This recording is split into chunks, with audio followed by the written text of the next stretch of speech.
들러붙은 소름 끼치는 여자 때문에 목숨이 위험했다.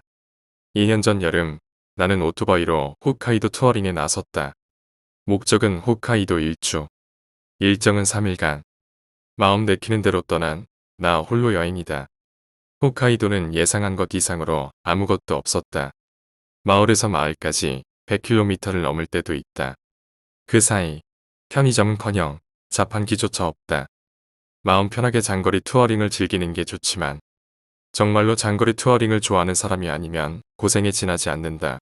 이번 여행의 컨셉트는 가능한 한 돈을 들이지 않는 것 때문에 여관이나 호텔에서는 일절 묵지 않고 여행을 하기로 했다.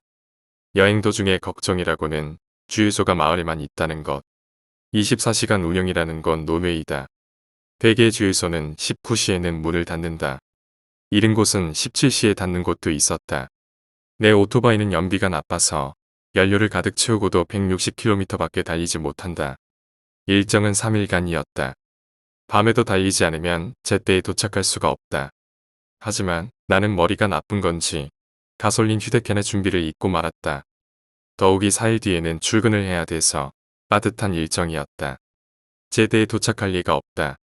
나는 그것을 일정의 절반을 넘어선 시점에서 깨달았다. 나는 생각했다. 일주를 포기하고 홋카이도를 남북으로 종단하는 도로를 가로질러 하코다테에서 페리를 타고 육로로 돌아갈 것인가? 아니면 오기로 폭주해서 오타루까지 돌아간 다음에 일주를 끝낼 것인가? 고민한 결과 나는 일주를 하기로 결정했다. 이틀째 밤 나는 달리고 있었다. 홋카이도의 밤은 조용하고 어둡다. 도쿄의 밤이 대낮처럼 느껴질 정도로 조용하고 어둡다.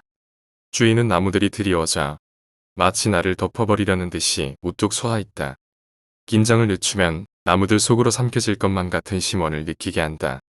가는 도중 미터를 보니 가솔린 경고등이 들어와 있었다. 오늘은 여기까지군. 그렇게 생각한 나는 길에 아무 역이나 대충 오토바이를 세우고 거기서 밤을 지새우기로 했다. 내가 멈춰선 그 역은 임시로 세워놓은 공간이 화장실이 설치되어 있는 것 이외에는 아무것도 없다. 각오는 하고 있었지만 너무 외로웠다. 주위에는 민가는커녕 개미 새끼 한 마리 없다.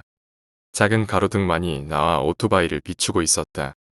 휴대하고 있던 식량을 먹어치운 후 나는 콘크리트 위에 몸을 뉘었다.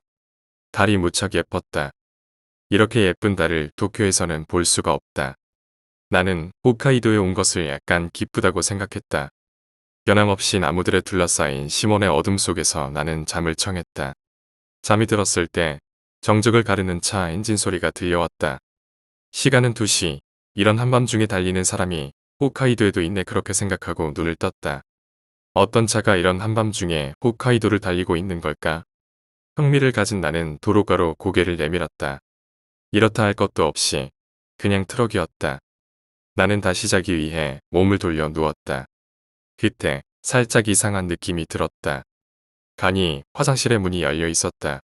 이곳에 도착했을 때 간이의 화장실의 문은 닫혀 있었다. 언제 열린 건지 모르겠다. 적어도 내가 있는 사이에는 아무도 오지 않았고 나도 사용하지 않았다. 화장실 안쪽까지 다 보이지는 않았다. 문은 작은 소리를 내며 흔들리고 있다.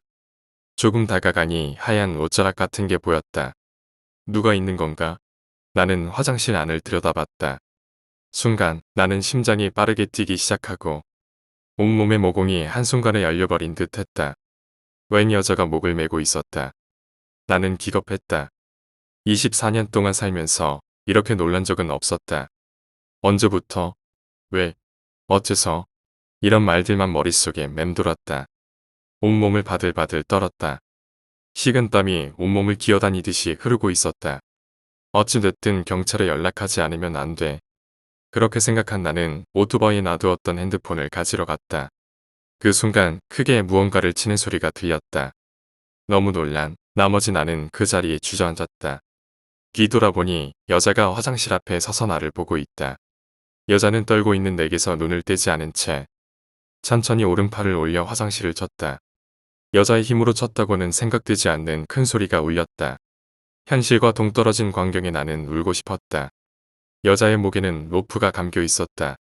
더러워진 흰색의 원피스. 길고 거친 느낌의 머리카락. 긴 머리카락 사이로 기분 나쁜 눈빛이 보인다. 어떻게 봐도 평범한 여자가 아니야. 여자는 무표정으로 나를 보면서 화장실을 쳐서 소리를 낸다. 주변에는 아무도 없었다. 어두운 살풍경 속에 겁먹고 떨고 있는 나와 화장실을 치는 여자. 여자는 목을 맨 게 분명한데 살아있어? 어떻게? 그 사이 화장실을 치는 속도가 올라가고 여자가 작은 목소리로 중얼거렸다. 차 잔듣다. 차 잔듣다.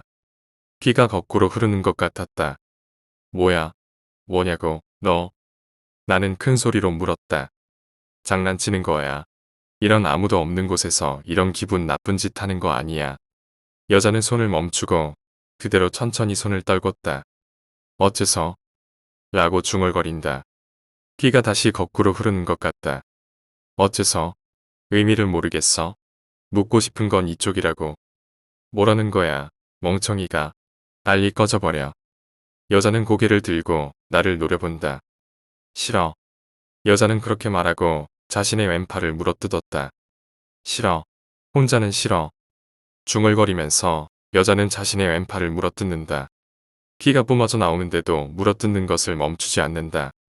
살점이 뜯기는 소리가 들린다. 여자는 울고 있었다. 울면서 자신의 팔을 뜯어먹고 있었다. 여자의 입은 피로 새빨갛게 물들어간다. 팔은 하얀 뼈가 보이기 시작했다. 도망치란 말이 머릿속에 가득했다. 이 녀석은 내가 상대하기에는 어림도 없는 정신 이상자다. 변질자다. 나는 오토바이를 향해 전력 질주했다. 도망치지 못하면 내가 먹힌다. 그런 생각이 전신을 휘감았다. 헬멧을 손에 들고 뒤를 보니 그 여자가 없었다. 예, 없어. 그 순간 어깨에 뭔가 닿았다. 그 여자의 피투성이 왼손이었다. 여자는 어느샌가 내 바로 뒤에 있었다. 버리고 가지마. 여자가 그렇게 말하는 것과 동시에 손에 들고 있던 헬멧을 여자의 얼굴을 가격했다. 이 이상은 없을 정도로 전력을 다해 나는 그 여자를 때렸다. 여자는 입과 코에서 피를 흘리면서 뒤로 몸이 젖혀졌다. 그럼에도 불구하고 여자는 내 어깨에서 손을 떼지 않았다. 나는 몇 번이고 헬멧으로 여자의 얼굴을 가격했다. 나는 절규했다. 겨우 여자가 내 어깨에서 손을 떼고 뒤로 넘어졌다. 뭐야? 대체 저거 뭐냐고. 공포와 불안을 떨쳐내고 나는 악셀을 당겼다. 다음 순간 나는 본 적 없는 침대 위에서 눈을 떴다. 병원. 어째서 병원 같은데. 그곳은 확실히 병원이었다. 어째서 내가 여기에 있는 건지 전혀 기억이 없다. 나는 홋카이도 길가의 어느 역에서 미친 여자한테서 도망치던 중이었는데. 그런데 그 뒤에 기억이 없다. 어째서인지 나는 병원에 있었다. 다친 곳은 없다. 사고가 난 것도 아니다. 나는 병원 밖으로 뛰어나가려고 했지만 문이 열리지 않았다. 밖에서 잠겨 있었다. 누구 없어야. 그러자 간호사로 추측되는 남자가 나왔다. 무슨 일이신가요? 아니, 저기, 여기는 어딘가요? 나는 왜 여기에 있는 겁니까? 간호사는 한숨을 쉬면서 이제 슬슬 담당 선생님의 진단이 있을 예정이니까 그때 이야기하세요. 그렇게 말하고는 어딘가로 가버렸다. 나는 혼란스러웠다. 여기는 뭐 하는 데지? 어째서 나는 병실에 갇혀 있는 거지? 문득 침대 가장사리로 눈을 돌리니 노트가 놓여 있었다. 노트 뜻 들고 펼쳐보니 거기엔 내 글씨가 가득히 적혀 있었다. 살려줘. 그 여자가 죽였는데 아무도 나를 믿지 않아. 내용의 의미는 전혀 모르겠지만 필체는 틀림없이 내 것이었다. 잠시 노트를 보고 있으니 문의 자물쇠가 열리는 소리가 났다. 돌아보니 좀 전에 남자 간호사와 경찰관 모습을 한 남자가 들어왔다.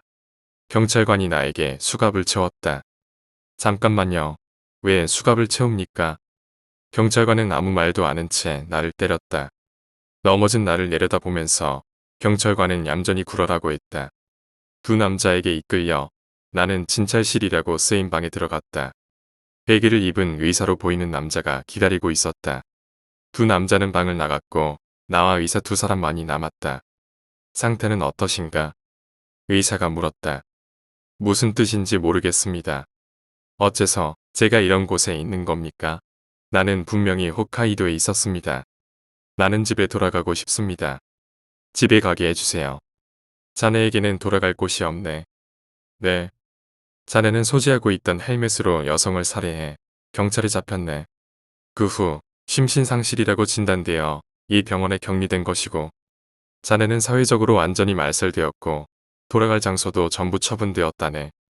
이제 자네에게 돌아갈 곳은 없네. 이 자식 무슨 말을 하고 있는 거요? 내가 여자를 죽였다고? 나의 뇌리에 그 미치광이 여자가 떠올랐다. 그 여자를 죽였다고? 내가 그래서 여기에 있는 거라고? 그런 바보 같은. 나는 경찰에 잡힌 기억이 없다. 하지만 격리병동에 있다.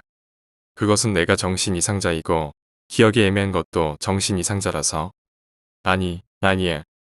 나는 정상이야. 나는 혼란스러운 것 같은데. 의사가 갑자기 말을 걸었다. 당연하지 않습니까? 자네는 이미 사회적으로 죽은 사람이지. 기분이 어떤가? 뭐라고? 이 자식, 나를 도발하고 있는 거야? 내가 사회적으로 죽었다고? 나를 가지고 뭘 할 생각이냐? 그런 일을 순순히 받아들일 것 같아? 나는 아무도 죽이지 않았어. 사회적으로도 죽지 않았다고. 이 거짓말쟁이가.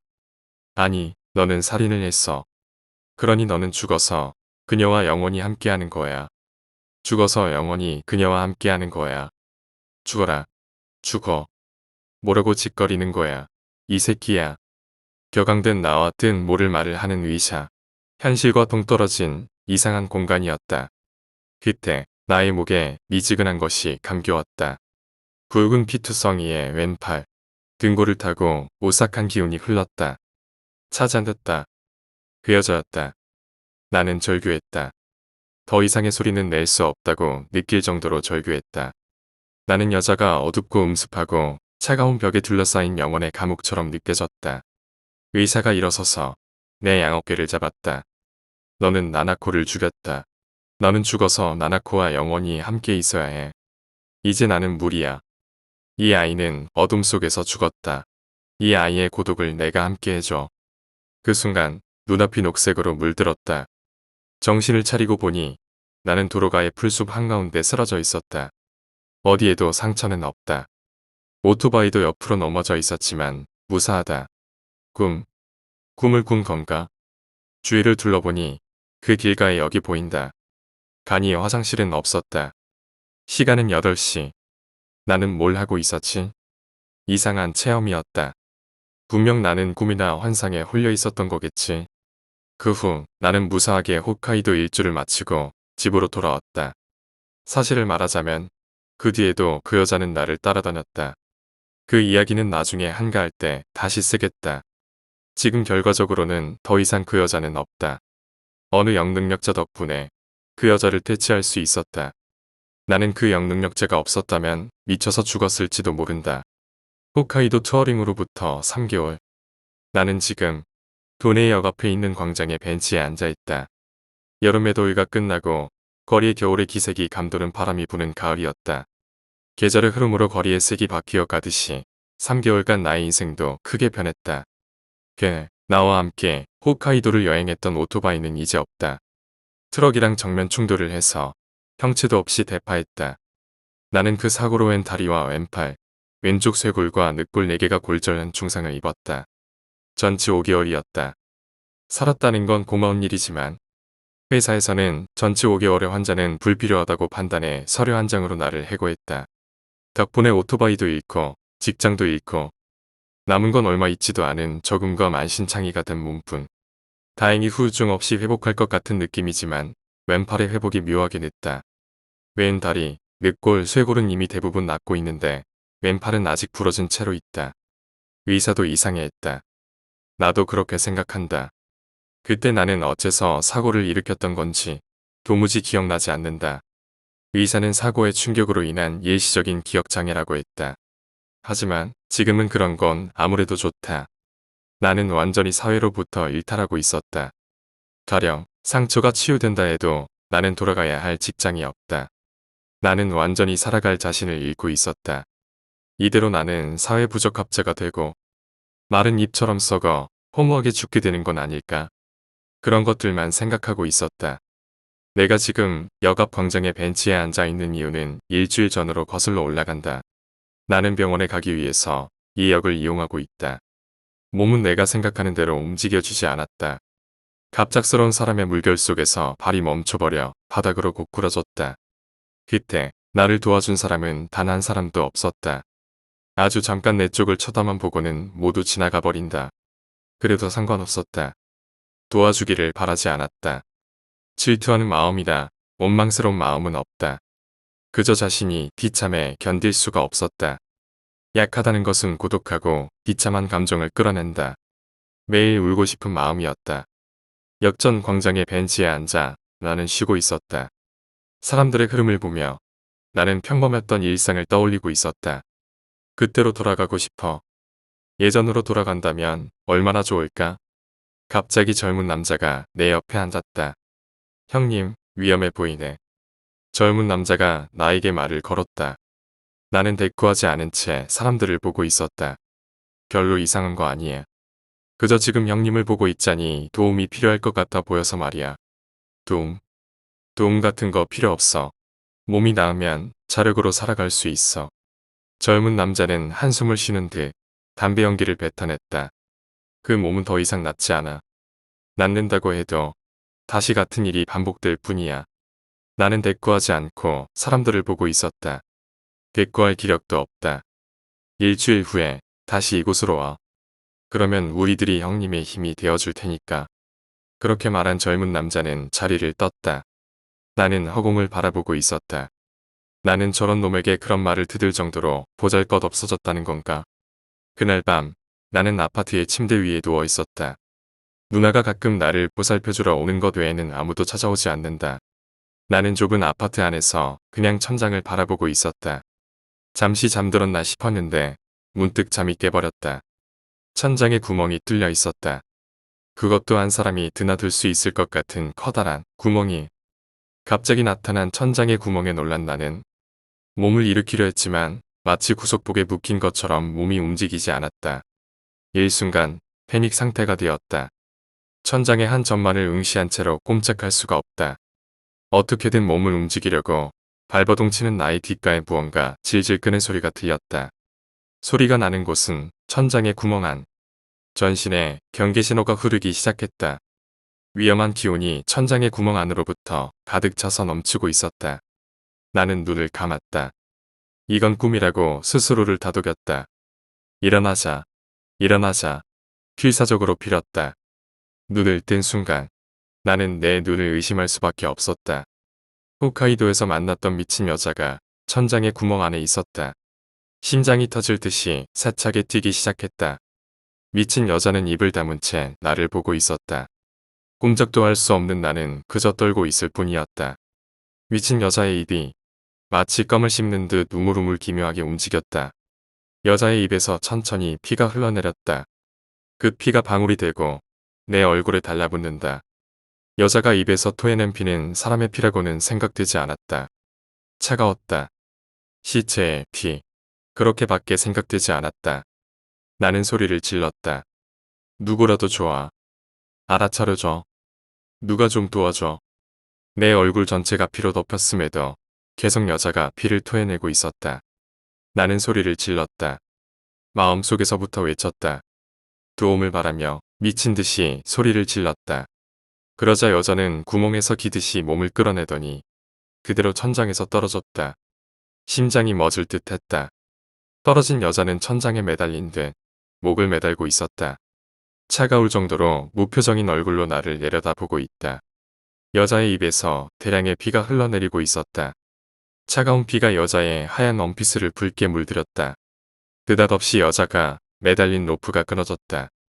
마치 꼭두각시의 실이 끊어지듯이 여자는 힘없이 나의 복부로 떨어졌다. 나의 공포는 정점에 달하고 있었다. 기듯이 여자의 얼굴이 내 귓가에 가까워졌다. 이제 너는 내 거야. 그렇게 말하면서 여자는 내 몸을 만지작거린다. 이 공포스러움에 눈물이 멈추지 않았다. 용서해줘. 누가 좀 도와줘. 간절히 원할 수밖에 할 수 있는 게 없었다. 여자는 내 입에 억지로 쑤셔 넣는 듯한 불쾌한 키스를 했다. 나는 흐느끼며 절규했다. 그 찰나 여자가 사라졌다. 나는 뱃속에 남아있던 모든 것을 토해냈다. 아침에 일어나 보니 눈을 뜬 내 주변은 내가 투한 것들로 더럽혀져 있었다. 거울을 들고 얼굴을 살폈다. 여자의 피는 묻어있지 않았다. 침대 주위에도 여자의 피는 없었다. 천장에도 구멍은 없다. 그저 내 토사물이 여기저기 묻어있을 뿐이었다. 나는 짐을 정리해 아파트를 뛰쳐나왔다. 낮에는 여관에서 쉬었고 밤에는 패밀리 레스토랑에서 지새웠다. 나는 더 이상 혼자가 되는 상황을 견딜 수가 없었다. 누구라도 좋으니까 사람이 있는 곳에 있고 싶었다. 그런 생활이 일주일간 계속되었다. 몸과 마음 모두 한계에 가까워지고 있었다. 치료되지 않는 몸, 익숙해지지 않는 생활 환경. 내 안에서 많은 것들이 무너져 내렸다. 불과 얼마 전까지 나는 열심히 일을 하며 어엿한 사회인으로서 살아왔다. 그랬던 게 지금은 노숙자와 다를 게 없다. 이유는 그 여자에게 홀려있기 때문이다. 그 여자 때문에 나는 이런 생활을 하고 있다. 정신 이상자라고 생각되어도 할 말이 없으니 이런 건 누구에게도 말할 수 없다. 나는 이제 안 된다. 진심으로 그렇게 생각했다. 내 마음은 절반이 죽어 있었다. 모두가 절망적으로 생각됐다. 정신이 들고 보니 나는 그 젊은 남자와 만났던 역 앞 광장의 벤치에 앉아 있었다. 마지막 기댈 곳이라고 생각했는지도 모른다. 나는 그냥 아무 생각 없이 벤치에 앉아 있었다. 여름의 더위가 끝나고 거리의 겨울의 기색이 감도는 바람이 부는 가을이었다. 나는 그를 기다리고 있었다. 역전 광장의 벤치에 앉아서 허공을 바라보고 있었다. 가혹한 환경에 견디기 힘들어진 나는 이제 생각하는 것도 포기했다. 오로지 일주일 전에 만났던 젊은 남자를 기다리고 있었다. 담배에 불을 붙이는 소리가 들렸다. 어느샌가 그가 내 옆에 앉아 있었다. 전에 만났을 때보다 심해졌네, 형님. 이제 한계지. 젊은 남자가 고개를 숙이며 지면을 향해 연기를 뱉었다. 정말로 도와줄 수 있는 거요? 매달리는 심정으로 물었다. 글쎄, 할 수 있는 만큼은 하고 싶어. 이대로 형님을 방치해두면 죽을 게 분명한데 그걸 알고도 내버려 두면 꿈자리가 사나워지니까 뭘 하면 되지? 일단 따라와. 그렇게 말하고 젊은 남자는 주차되어 있는 차에 나를 태웠다. 얼마쯤 달린 후 차는 빌딩 안으로 들어갔다. 그 안에 젊은 남자의 사무실이 있다는 것 같다.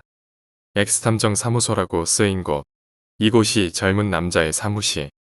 탐정? 내가 그렇게 중얼거리자 젊은 남자는 본업은요라고 대답했다. 사무실 문을 여니 안에는 아무도 없었다. 아, 지금은 모두 나가 있어요. 아마 사장님은 있을 텐데. 나는 돈 없어. 우리 사장님 돈벌레이긴 하지만 알고 보면 좋은 사람이고 아마 괜찮을 거예요. 그렇게 말하며 젊은 남자는 안쪽에 사장실이라고 쓰인 문 앞으로 갔다. 가볍게 2번 정도 노크를 하자 안에서 들어오세요라는 대답이 들렸다. 문을 열자 거기에는 커리어 우먼의 모습을 한 여자가 있었다. 이 여자가 사장이다. 여 사장은 내 얼굴을 보자마자 혀를 찼다. 쓸데없는 놈을 데려왔군. 작은 소리였지만 확실히 그렇게 말했다. 노골적으로 반기지 않는 모습이었다. 사장님, 아니, 저기, 그게. 그러니까. 젊은 남자가 횡설수설하는 사이. 여 사장은 젊은 남자를 매섭게 쏘아보며 서류를 책상에 내던졌다. 너 말이야. 우리는 자선사업을 하고 있는 게 아니야. 이런 돈도 없는 놈을 데려오면 어떻게 먹고 살겠다는 거야. 확실히 여장부다운 이미지 그대로의 꾸중이다.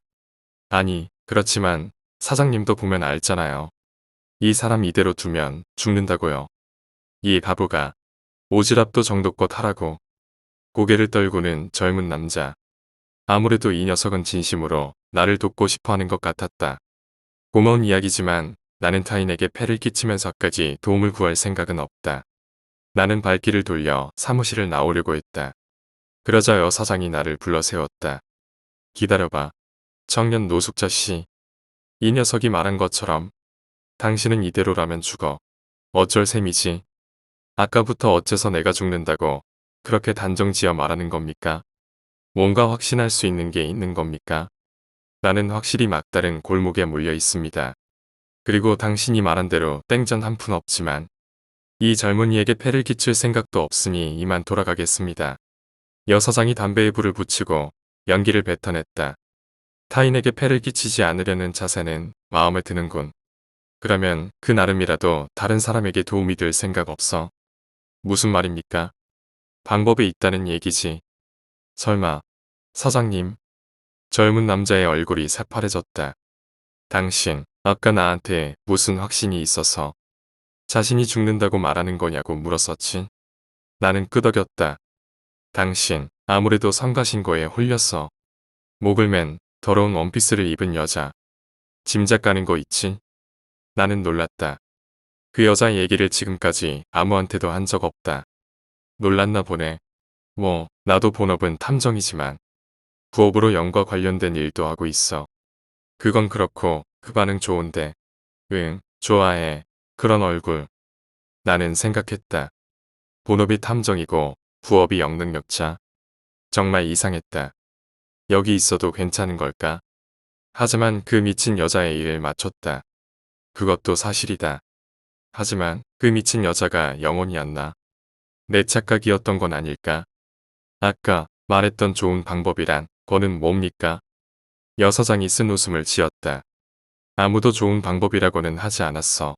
그저 방법이 있다고 했을 뿐. 그럼 그 방법이란 건 나한테 재령을 받으려면 최저 200만에는 들어. 당신한테 그만한 돈은 없어. 하지만 저기 젊은이가 한다면 얘기는 달라지지. 저 녀석은 영능력자로서는 아직 미숙하거든.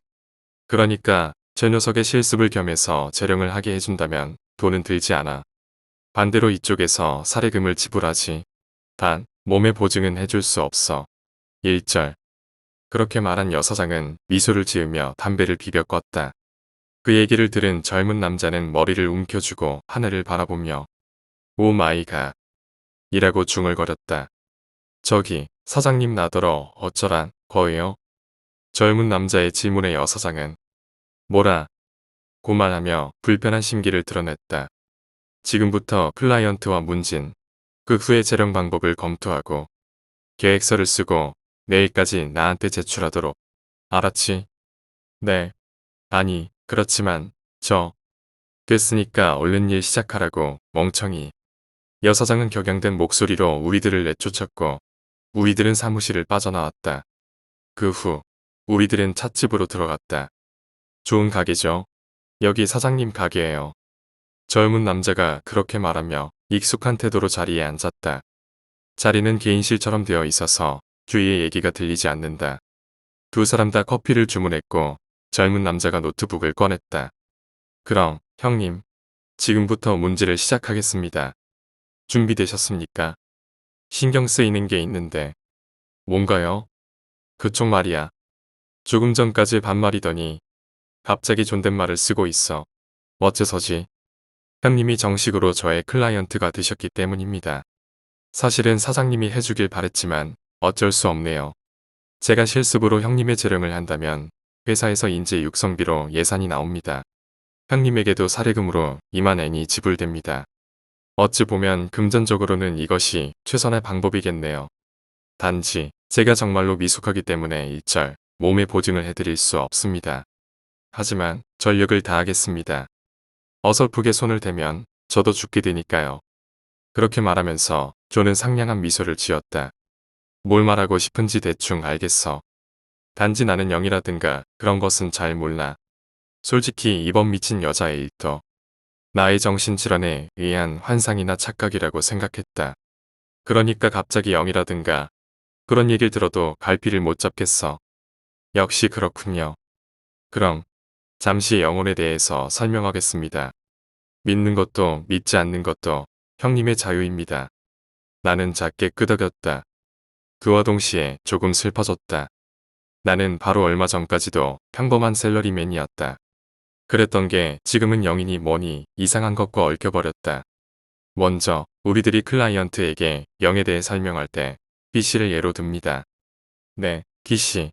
지금 형님의 상태는 바이러스에 걸린 B씨입니다. B씨는 형님, 바이러스는 악령. 즉, 형님이 말씀하신 미친 여자입니다. 응, 새로운 비유로군. 악령이 붙는다. 자주 듣게 되는 프레이즈라고 생각합니다. 하지만 기본적으로 인간의 어디에 붙는다는 건지 아시겠어요? 나는 말없이 커피를 마셨다. 뇌예요. 악령은 인간의 뇌를 해킹해서 붙는 겁니다. 그리고 뇌 안에서 자신의 바이러스를 뿌리내리고 뇌를 지배하는 것으로 그 인간의 내면으로부터 환각이나 착각을 일으켜 정신이나 육체를 파괴해가는 겁니다.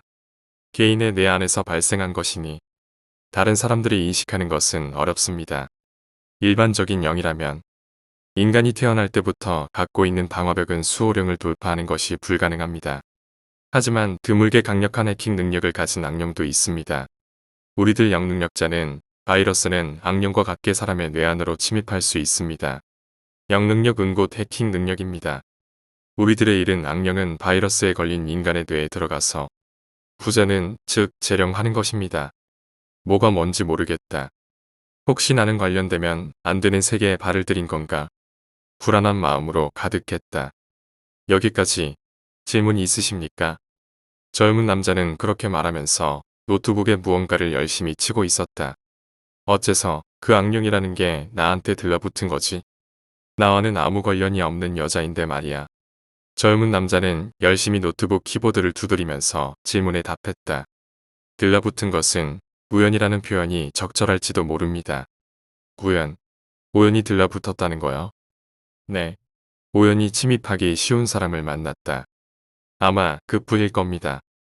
진짜 목적은 아무라도 좋으니 자신의 수중에 넣는 것이었다고 생각합니다.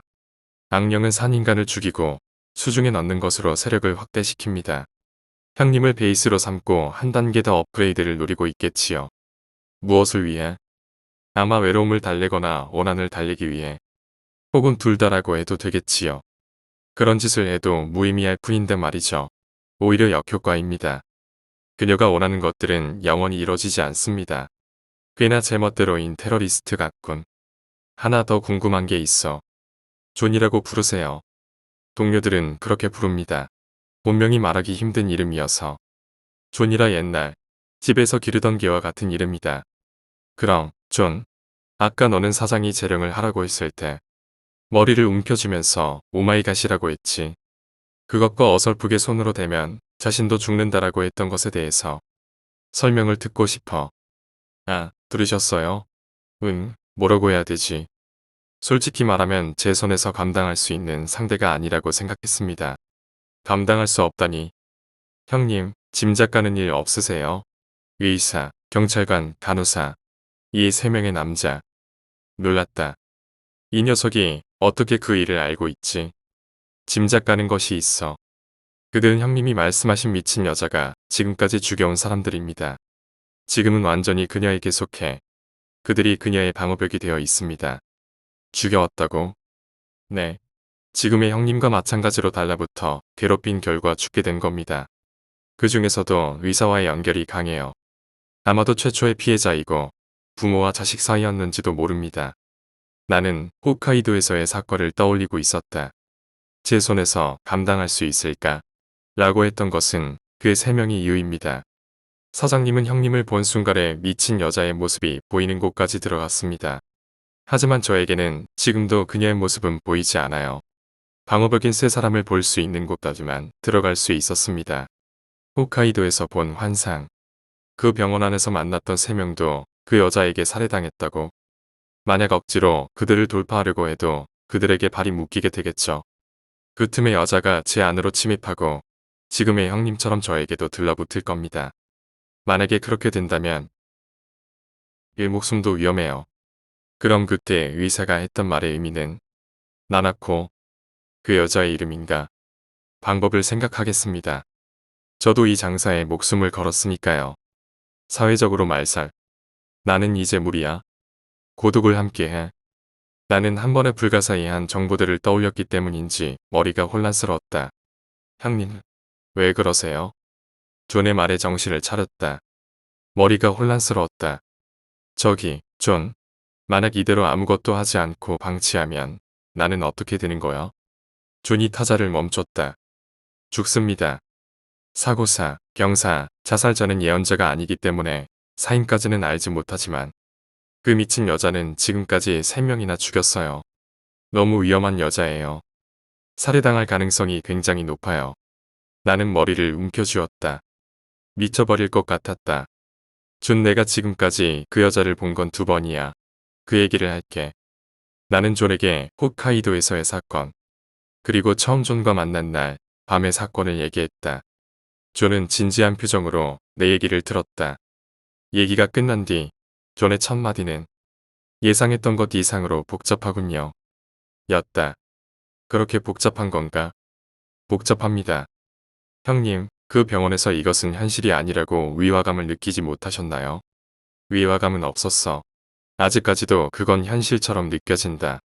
그 얘기를 들은 존은 더욱 심각하게 변했다.